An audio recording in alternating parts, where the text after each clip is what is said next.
हमारी जूती टूट गई है, क्या तुम इसे ठीक कर दोगे? हाँ हाँ शास्त्री जी, क्यों नहीं। अरे यही तो मेरा काम है। लाइए दे दीजिए।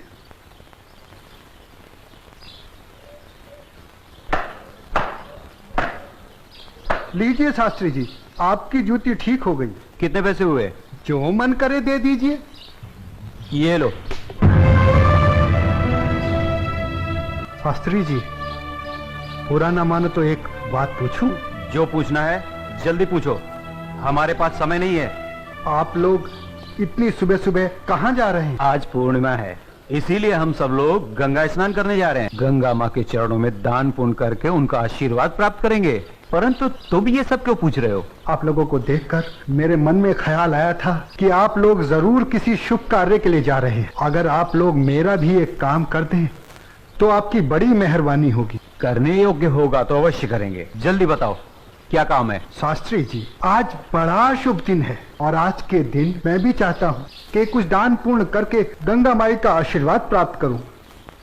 शास्त्री जी, मेरी तरफ से ये दमड़ी गंगा माई को अर्पण कर दें तो आपकी बड़ी मेहरबानी होगी। ठीक है, दे देंगे। लाओ। ये क्या बात कर रहे हैं? ज्ञानी होकर अज्ञानी जैसा काम करते हैं। क्यों, क्या हुआ? राम राम, आंखें होते हुए भी अंधों जैसी बात कर रहे हैं। ये छोटी जाति से है, अगर इसकी छुई हुई दमड़ी आपने छू ली तो आप भी अपवित्र हो जाएंगे। गंगा जी में डुबकी लगाने के बाद भी पवित्र नहीं हो पाएंगे। राम राम राम राम। हाँ, तुम ठीक कह रहे हो। सुनो, तुम अपनी दमड़ी इस पत्थर पर रख दो। जैसी आपकी आज्ञा। ओम अपवित्राय पवित्राय नमः। हाँ, अब ठीक है, अब आप इसे छू सकते हैं। ठीक है, चलो। शास्त्री जी, एक प्रार्थना और थी। आप क्या है? शास्त्री जी, अगर गंगा माई स्वयं हाथ बढ़ाकर मेरी ये भेंट स्वीकार करें तभी दीजिएगा, अन्यथा मत दीजिएगा। अगर स्वीकार करें तो बोल दीजिएगा ये तेरे भक्त रविदास ने भेजी है। ठीक है भाई, हम ऐसा ही कर देंगे। चलो चलो चलो, चलो।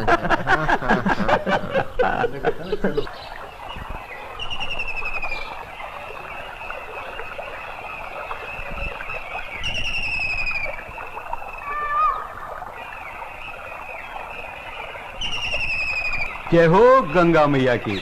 हे माँ, तू अपनी कृपा सदा हम पे बनाए रखना माँ। यदि हमसे कोई पाप हो जाए तो अपने इस पावन जल से उसे धो डालना माँ। हे माँ, तू अपनी शरण में हमें सदा रखना माँ। जय हो गंगा मैया। अरे मित्रा, आप कुछ भूल रहे हैं। क्या? अरे वही शूद्र जिससे आपने अपनी जूती ठीक करवाई थी, उसकी दी हुई दमड़ी।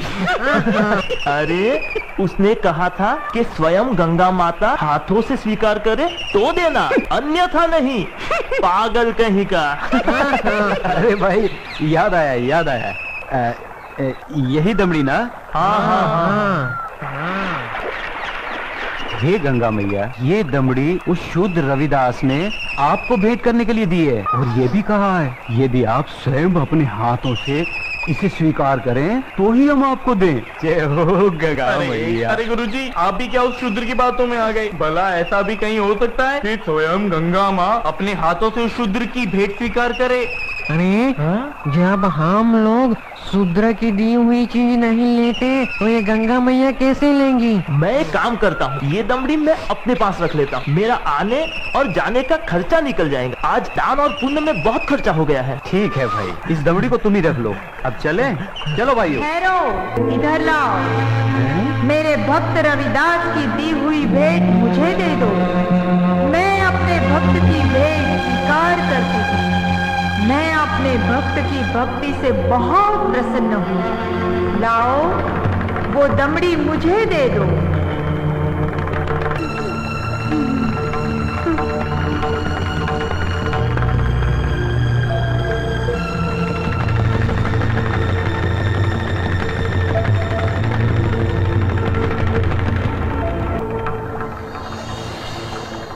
और सुनो, ये कंगन मेरी ओर से मेरे भक्त को दे देना और कहना मैंने उसकी भेंट स्वीकार कर ली।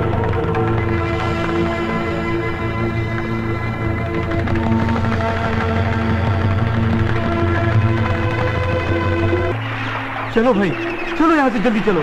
ये मुझे लगता है ये जरूर उस शूद्र का फैलाया हुआ कोई माया जाल है। चलो। गुरुजी, हमारी आंखों ने जो देखा और हमारी कानों ने जो सुना, क्या वो सच था? वो तो एकदम सच था, किंतु ये बिल्कुल सच नहीं था कि गंगा माँ ने स्वयं अपने हाथों से उस शूद्र रविदास की भेंट स्वीकार की।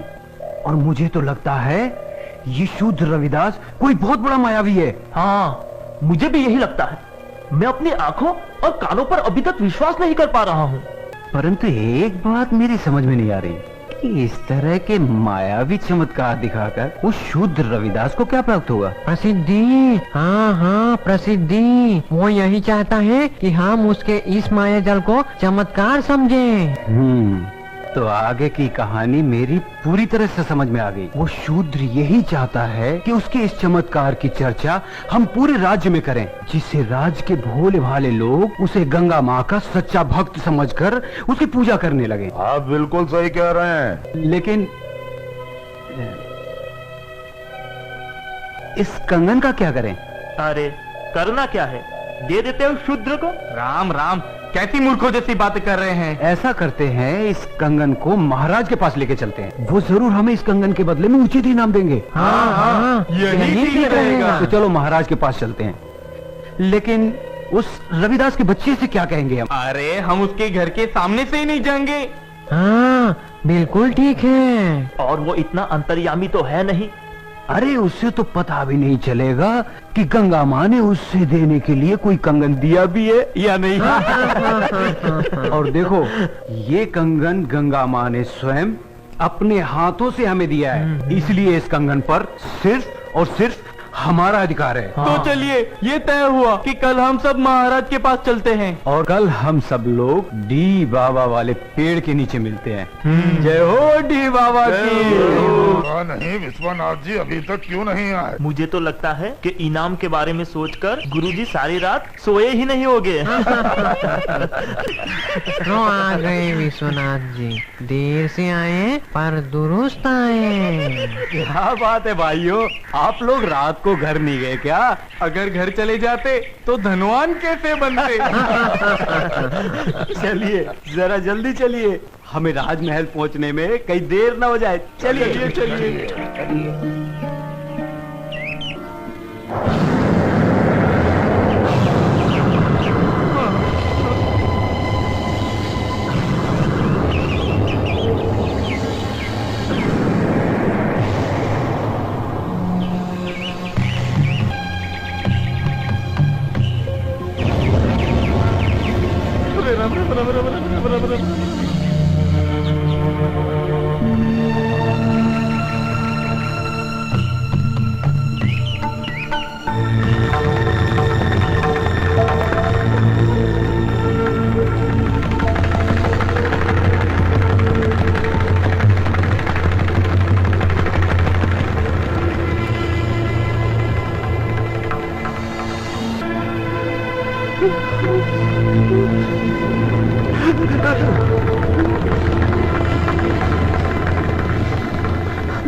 अब ये कौन सी माया है शूद्र रविदास की?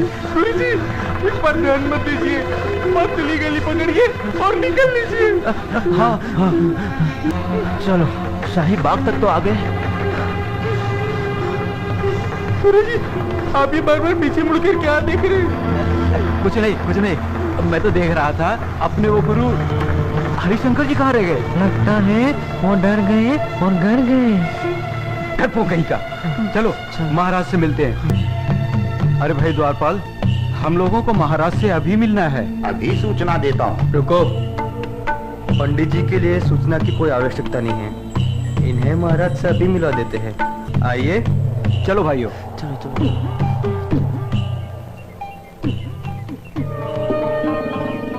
महाराज महारानी की जय हो। महाराज, पंडित विश्वनाथ जी आपसे मिलने आए हैं। ठीक है, आने दो। जो आज्ञा महाराज।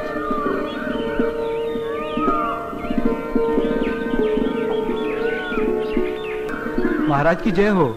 महाराजा काशी नरेश और महारानी को मेरा प्रणाम स्वीकार हो।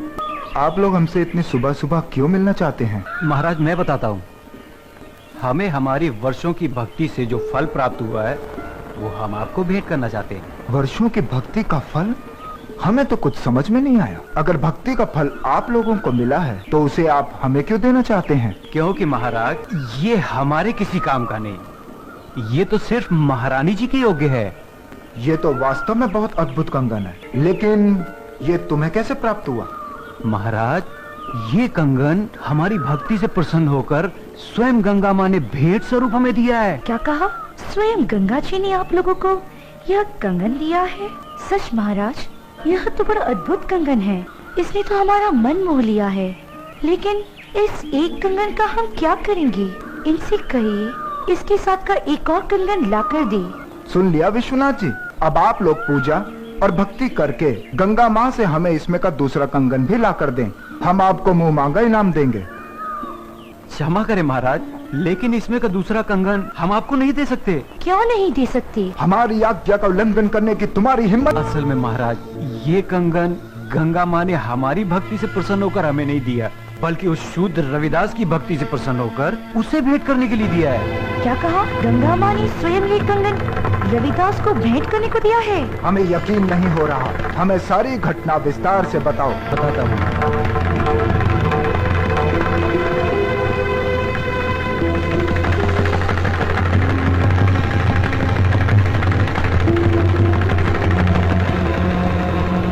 महाराज हमने सोचा कि वो शूद्र रविदास इस सोने के कंगन का क्या करेगा, और बस इनाम पाने के चक्कर में इसे लेकर आपके पास चले आए महाराज। ये तो बहुत बड़ा चमत्कार हो गया। ऐसा तो आज तक कभी सुनने में नहीं आया। कल हम स्वयं रविदास जी से मिलने उनके घर चलेंगे और आप सबको भी हमारे साथ वहाँ चलना होगा।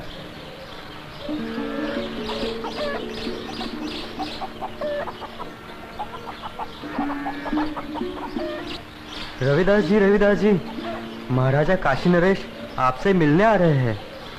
मुझसे मिलने आ रहे हैं? पर क्यों? महाराज की जय हो। महाराज आपने आने का कष्ट क्यों किया? अगर मुझसे कुछ अपराध हुआ है तो मुझे बुलावा भेज दिया होता, मैं स्वयं हाजिर हो जाता। वाह ढोंगी वाह, बंद कर अपना भोलेपन का नाटक। महाराज इसके भोलेपन पर मत चलिएगा, बहुत बड़ा ढोंगी और मायावी। तुम चुप रहो। हमारे सामने फिजूल की बात की तो जुबान कटवा देंगे। रविदास जी, तुमसे कोई अपराध नहीं हुआ है जो तुम्हें हमारे समक्ष उपस्थित होना पड़ता। दरअसल हम यहाँ अपने स्वार्थ और लालच के कारण आए हैं। हम तुमसे कुछ मांगना चाहते हैं। ये आप क्या कह रहे हैं महाराज? मैं गरीब भला आपको क्या दे सकता हूँ? मैं तो जूते बनाकर चमड़े का छोटा मोटा काम करके बड़ी मुश्किल से अपनी गृहस्थी पालता हूँ। आप तो राजा हैं, आपकी कृपा से तो ना जाने कितने घरों के चूल्हे रोज जलते हैं। रविदास जी, हमें इसमें का दूसरा कंगन चाहिए जो केवल तुम ही हमें दे सकते हो। मैं? इसमें का दूसरा कंगन मांगना हमारी मजबूरी है। इस कंगन ने हमारी महारानी का मन मोह लिया है। ये कैसे संभव है महाराज? भला मैं इसमें का दूसरा कंगन कैसे दे सकता हूँ? ये तो बड़ा मूल्यवान लगता है और मेरी ये हालत आपसे छुपी हुई नहीं है महाराज। रविदास जी, ये कंगन हमें तुम्हारी बदौलत ही प्राप्त हुआ है। मेरी बदौलत आपको ये कंगन प्राप्त हुआ है? महाराज मैं कुछ समझा नहीं। हम तुम्हें बतलाते हैं। ये कंगन तुम्हारी भक्ति से प्रसन्न होकर स्वयं गंगा माँ ने तुम्हें भेंट स्वरूप इन लोगों के हाथों में दिया था।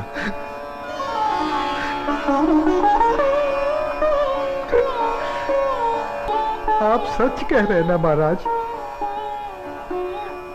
क्या गंगा माई ने मेरी भेंट स्वीकार कर मेरी भक्ति से प्रसन्न होकर ये कंगन भेंट स्वरूप मुझे प्रदान किया था? तेरा लाख लाख शुक्र है गंगा माँ। तेरे इस आशीर्वाद से तेरा ये रविदास भक्त धन्य हो गया माँ, धन्य हो गया। बंद कर अपनी ये नौटंकी। ये तो सब तेरा रचाया हुआ माया जाल है। मैं भला ऐसा किस लिए करूँगा? प्रसिद्धि पाने के लिए। ठहरा छोटी जाति का, तेरा समाज में कोई महत्व तो है नहीं। बस यही सोचकर तूने मायावी चमत्कार किए होंगे ताकि तेरा और तेरी जाति का समाज में कुछ सम्मान हो सके। परंतु तेरा ये सपना कभी पूरा नहीं होगा। अगर तू सचमुच में गंगा माँ का सच्चा भक्त है तो गंगा माँ से दूसरा कंगन इसमें का मंगा ले और महाराज को दे दे। गुरुजी, मायावी चमत्कार एक आध बार होते हैं, बार बार नहीं। महाराज चलिए यहाँ से, यहाँ आपको कुछ हासिल नहीं होने वाला। मैं चमत्कार दिखाने और देखने के पक्ष में नहीं हूँ। मैं तो सिर्फ इतना जानता हूँ कि प्रभु की भक्ति सच्चे मन और पवित्र आत्मा से की जाती है। किसी की भक्ति को नीचा दिखाकर अपने को बड़ा साबित करना, ये प्रभु के भक्तों को शोभा नहीं देता। तू हमें उपदेश मत दे। तू सचमुच में ही इतना बड़ा भक्त है तो चल गंगा के तट पर और कर दे महाराज की इच्छा पूरी। शास्त्री जी, अगर आप मेरी भक्ति की परीक्षा ही लेना चाहते हैं तो उसके लिए गंगा माई के तट पर जाने की क्या आवश्यकता है? क्या मतलब? मतलब कुछ नहीं शास्त्री जी, मन चंगा तो कठौती में गंगा। शास्त्री जी, अगर मेरी भक्ति सच्ची है तो गंगा माई को मेरी इस कठौती में से प्रकट होकर मेरी भक्ति की लाज रखनी होगी। तो तुम्हारे कहने का मतलब है कि गंगा माँ स्वयं तुम्हारे इस गंदे पानी से प्रकट होंगी और तुम्हारी भक्ति की लाज रखेंगी। किसी ने सच ही कहा, नीच आदमी हमेशा नीचा ही सोचेगा। तुम अपनी बकवास बंद करो। रविदास जी, हमें तुम्हारी भक्ति पर बिल्कुल भी संदेह नहीं। यदि तुम हमें दूसरा कंगन नहीं दिला सकते तब भी हमें तुमसे कोई शिकायत नहीं है। नहीं महाराज, अब बात सिर्फ कंगन की नहीं, मुझ जैसे नीच जाति के भक्त की है। अगर मैं इस तरह हार गया तो मेरी जाति में जन्म लेना बेकार हो जाएगा और ये मेरी जाति के माथे पर कलंक होगा और मैं अपनी जाति के माथे पर कलंक बर्दाश्त नहीं कर सकता। मेरी जाति, मेरा समाज मेरे नाम को धिक्कारे, ऐसा मैं कभी नहीं होने दूंगा। महाराज, मैं आपकी इच्छा पूरी करने का प्रयत्न करता हूँ। आओ भाया, वो पहाड़ के नीचे।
खोलो भक्त रविदास, लो ये कंगन ले लो।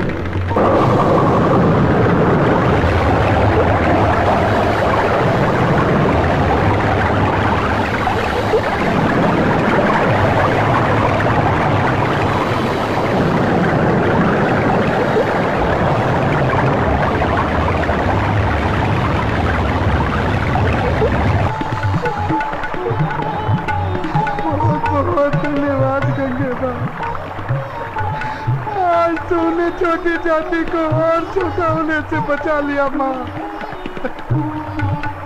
तूने मेरी लाज रख ली माँ,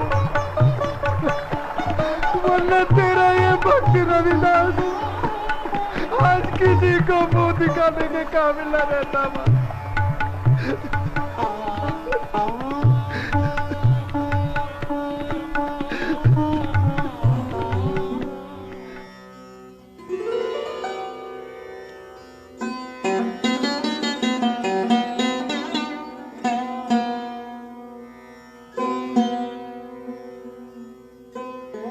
हमें क्षमा कीजिए रविदास जी, आज आपको हमारे कारण अपनी भक्ति का इम्तिहान देना पड़ा। हम आपको और आपकी भक्ति को प्रणाम करते हैं। यदि हम कभी भी आपके काम आ सके तो इसे हम अपना सौभाग्य समझें। बोलो संत रविदास की जय। गंगा मैया की जय। अच्छा रविदास जी, अब हमें आज्ञा दीजिए। जैसी आपकी इच्छा। अब चलो यहाँ से। अपना मुंह काला कराने के बाद भी नहीं चलोगे क्या?